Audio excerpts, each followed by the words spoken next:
मैं हूं अनुपम। मेरे सामने नमस्कार, मैं हूं अनुपम। मेरे सामने छवि गुप्ता हैं, जिनका ग्रामीण बैंक में 2024 में सिलेक्शन हुआ है। इनको ढेर सारी शुभकामनाएं।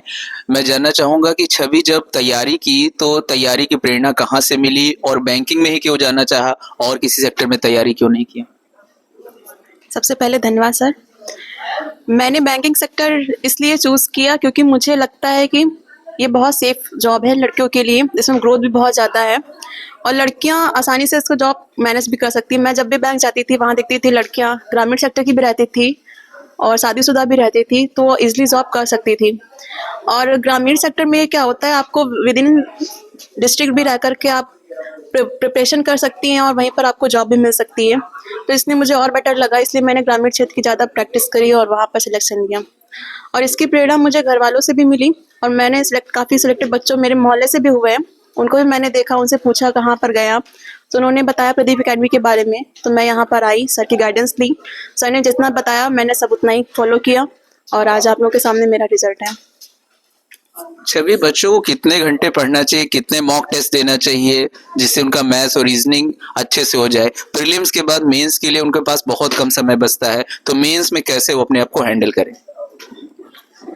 बिल्कुल सही बात बताई सर आपने। प्रीलिम का रिजल्ट आते ही 1 महीने या फिर कभी कभी 15 दिन का भी टाइम मिलता है केवल मेंस के लिए।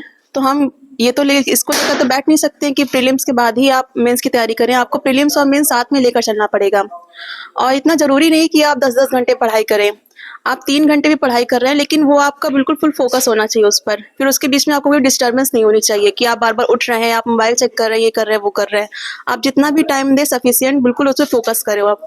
और रही मॉक की, तो आपको डेली एक मेंस और एक प्री का मॉक देना ही ज़रूरी है।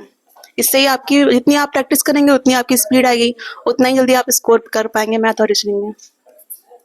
छवि, मैं जानना चाहता हूँ, ग्रामीण बैंक में हिंदी आती है, कई बच्चे ऐसे होते हैं कि हिंदी में स्कोर नहीं कर पाते हैं, तो क्या हमें हिंदी पढ़ना चाहिए, आवश्यक है?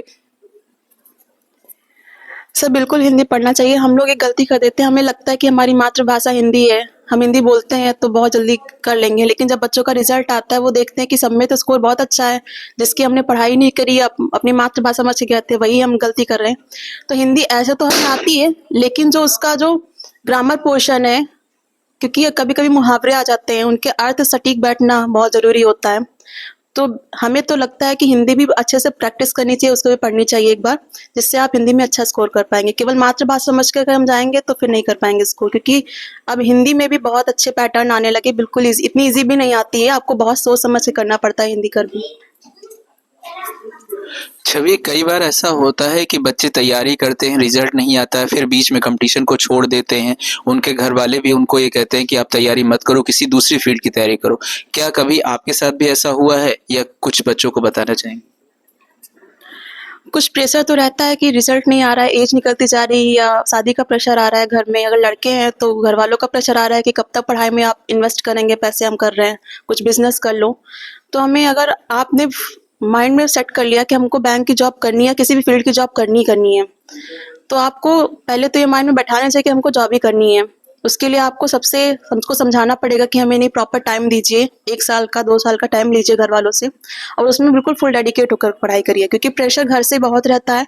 लड़कियों के लिए भी ग्रेजुएशन करने के बाद, इंटर जैसे किया, ग्रेजुएशन किया, बस 1-2 साल ही घर वाले देते हैं कि हाँ इतने में कर लो, वरना शादी के बाद बहुत ही मुश्किल हो जाता है लड़कियों के लिए। और लड़कों के लिए भी यही रहता है कि फैमिली से प्रेशर आ रहा है, जिम्मेदारियां बढ़ जाती हैं, तो प्रेशर तो रहता ही है सर। बहुत बहुत धन्यवाद छवि, आपने जो बातें बताई कि बच्चों के सामने प्रेशर रहता है, प्रेशर को कैसे हैंडल किया जाए और कैसे किया जाए। Thank you.